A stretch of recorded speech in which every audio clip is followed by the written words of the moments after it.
What's up, everyone? I'm James Baney, and I'm here to talk about The Bad Batch and have a reaction to episode 14 of season 1, War-Mantle. We have so much to talk about, but I do want to ask you if you could like the video, comment, subscribe. Subscribing would be amazing if you're watching this video and you're not subscribed. We do a lot on this channel. We talk a lot about Star Wars.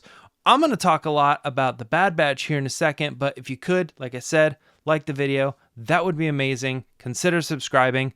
Leave a comment while you're here. Yes, so much to talk about. The Bad Batch took a break for a week. No, I mean, last week's episode was great. It was fun, but it kind of had that vibe where it was like set up or just another episode or something like that. This is back to it. Very excited. I think everybody who has been watching the show is going to be happy with this particular episode. We got so many Easter eggs or so many things to be excited about in this episode that weren't even right there in the front. I'm probably going to miss some too. That's how incredible this was. I just want to get started. Let's go through it. As far as I can tell, I got a lot of things to talk about.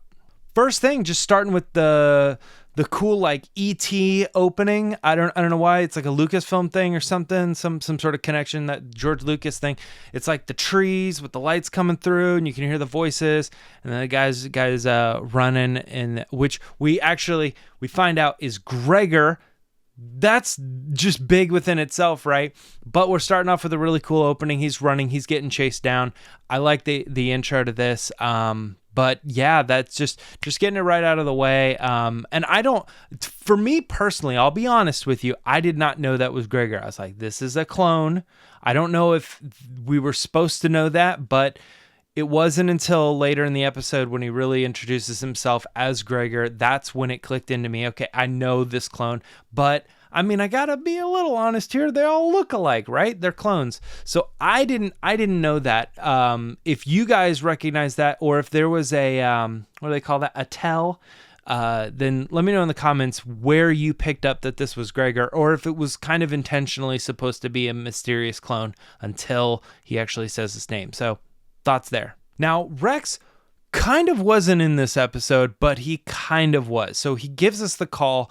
They say he's on this backwater, outer rim planet, Darrow, I think they said the name was. And I like the whole discussion. That was a lot of fun. The going back and forth, and Wrecker playing the he's got a point. She's got a point. I like that. I actually laughed out loud when that was going on. And again, Wrecker's just one of those characters. I really like his personality sometimes, and I think he's a pretty good comic relief for the episode.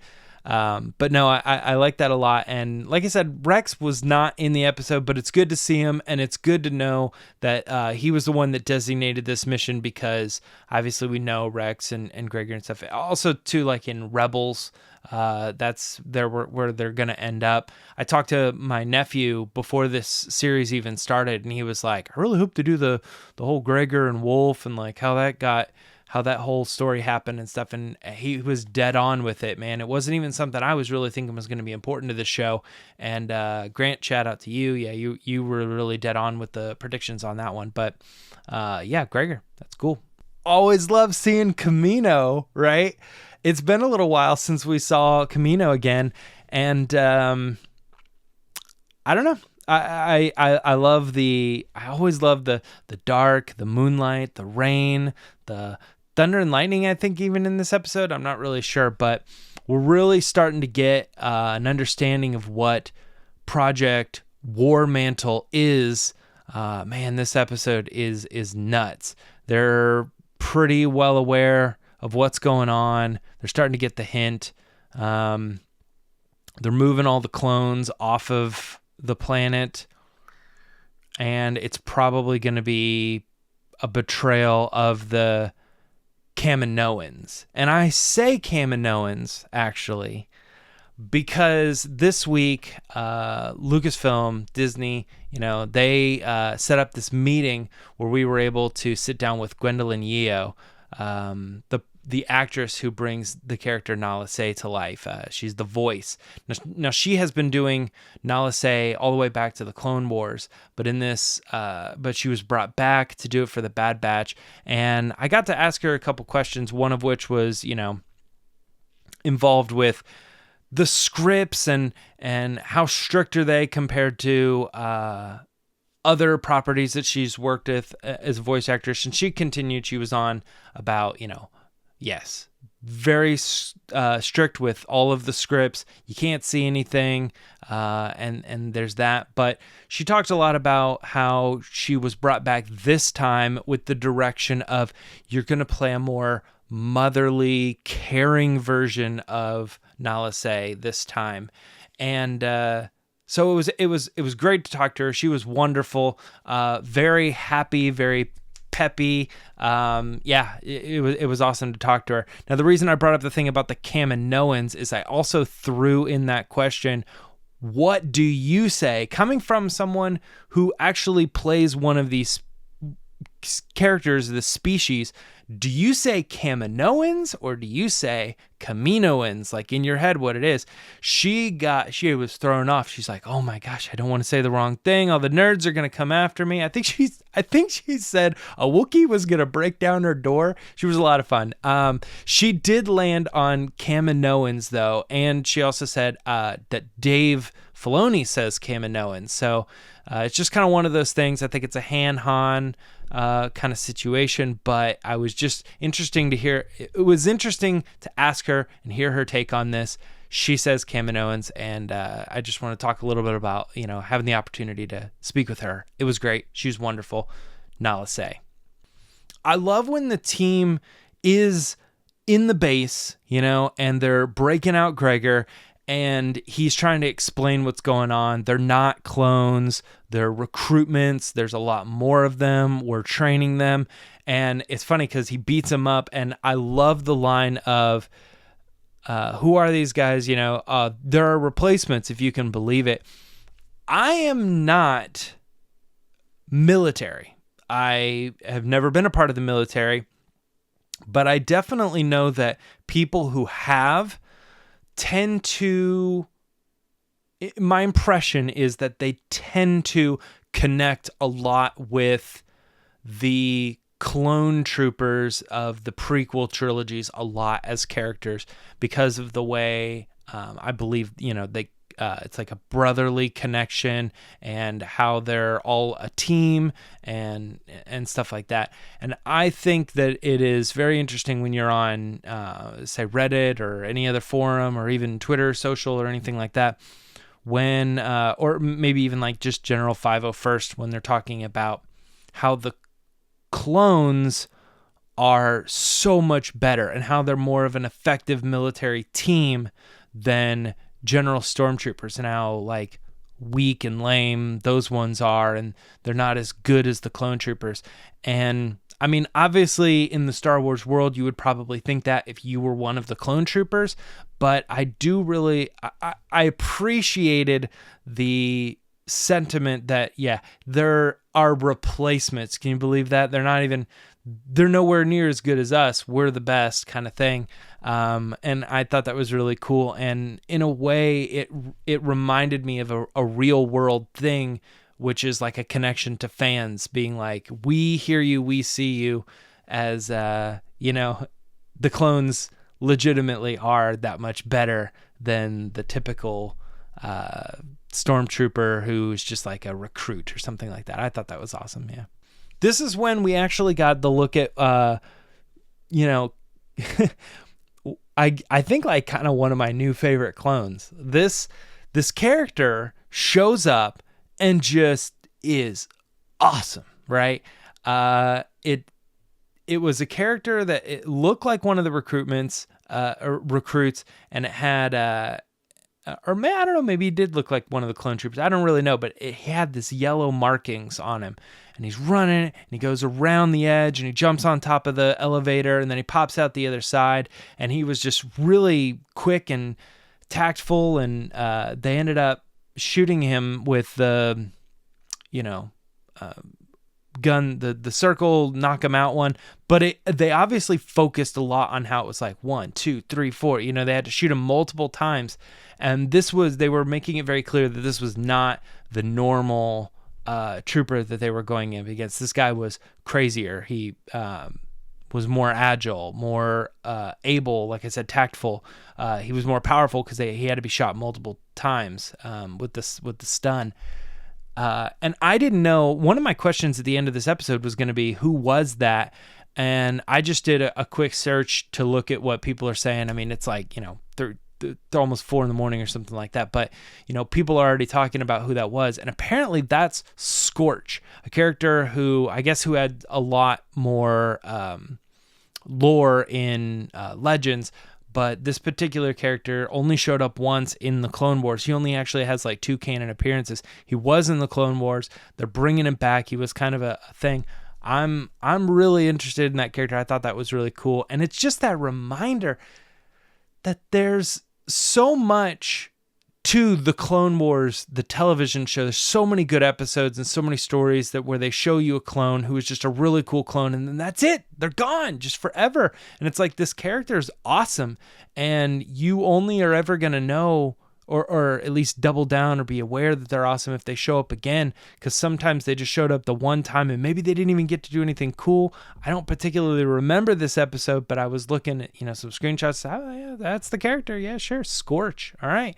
But it makes you want to go back and rewatch all the Clone Wars, because I just want to see and pay a little bit attention to some of the unknown clones that maybe only had like 1 or 2 appearances, because I don't know, they're important, they're real, they're real characters, and I don't know, it's just cool. I really like that Scorch character for sure. Loved the whole air battle too. I've said it, I say it every week. Cinematography is great on this. I liked that they were fighting against these ships that kind of had a TIE fighter feel. Now, looking at them from the side, they remind me very much of just like General Republic ships and stuff that we've seen in the movies and other shows and things like that. But it was interesting that I think the shot of it looking just straight on was chosen a lot for a purpose, because it felt like you were going up against TIE fighters, which haven't really shown up yet. Correct me if I'm wrong on the canon there, but I don't think so. And I think this was supposed to kind of imply a new era, even though we're not quite there yet. Shooting it right down the front, it just looked like, you know, 2 vertical wings and a center, and it was going after these ships, and the sound effects sounded very TIE Fighter-esque. I don't know. I thought the air battle thing was really cool, and the fact that Hunter was captured, left behind. We'll get to that more in a second, but them having to get away, that's an order. Omega being very upset that they're leaving Hunter. All of this was huge cliffhanger territory now.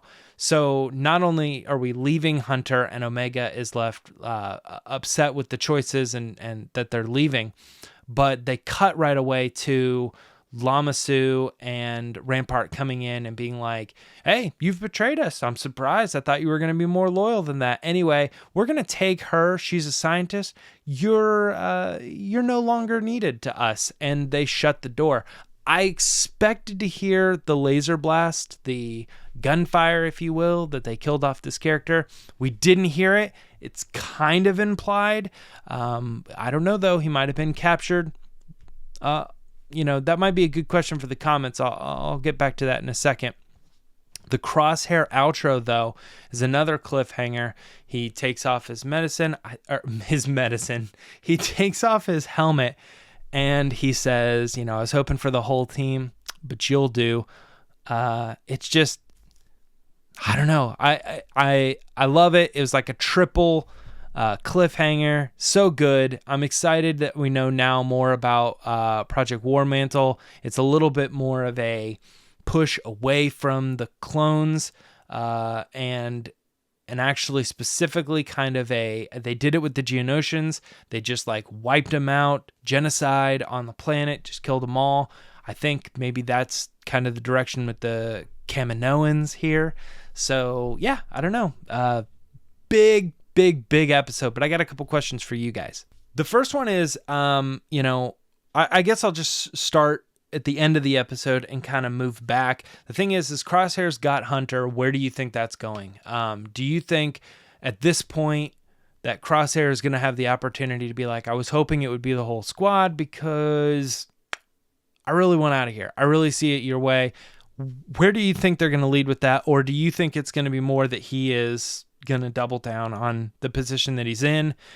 He's been training these guys. But even in this particular episode, Gregor was like, well, I didn't train them everything. Of course I'm tasked to train them. But I don't know. My question here is they left off with Crosshair appearing before Hunter. Do you think this is going to be a good thing for his character or a bad thing for his character in the long run? Very excited. The other question for me is, did they, in your opinion, did they kill Lamasu? Is he dead? Did they shoot him right there and then, and we just didn't hear the blast? Or do you think that we're going to see that character show up again as a prisoner or as someone who is going to, I guess this kind of considered prisoner too, but like at gunpoint, make more commands that doom the Kaminoans? Like, yes, everybody should gather in that room over there. You know what I mean? And then it kind of sucks, but that's where they're gathering everybody to kill him or something. I don't know. It's pretty dark for the kid show thing, but maybe it was just as simple as you're no longer needed. Back him into the room, shut the door, kill him. They just didn't tell us. But if that's the case, man, this is it. This is the episode where Lamasu was killed. This is the timeline. This is when it happened. And that's big. That's a big character. That's kind of a source character for the entire prequels. So I don't know. Let me know your thoughts in the comment. And one more question that I got for you guys too is, do you think we're getting Scorch back? That's what I want to know. I don't know. That's my big interest. I want to ask you guys. This character showed up. They were awesome. And they didn't kill him. They didn't knock him off the building or shoot him with an actual blaster. They stunned him multiple times. And I don't know. Is it just like an Easter egg? Was that just supposed to be like a wink and nod? Hey, we're bringing back this character. Some of these characters still exist.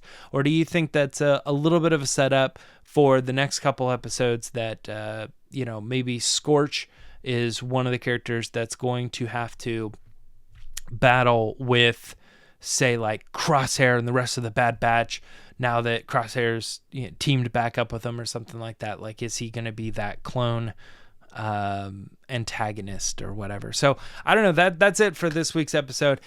Massive jam-packed episode. Thank you so much for sitting with me for this amount of time and talking about Bad Batch. Episode 14. We got 2 left. We'll see you guys next week. Don't forget to leave a like. Let's talk in the comments and subscribe to the channel if you like Star Wars and discussion like this, because we're doing the Resistance broadcast twice a week. Plus, there's so much more coming up. Obi-Wan, Book of Boba Fett, Mandalorian Season 3, Andor, not to mention other animated stuff too. So there's so much. 2022 is going to be a huge year for Star Wars, as we put in our most recent episode of the Resistance broadcast. Guys, thank you so much for watching. I appreciate it. Bad Batch reaction show. James Baney, out.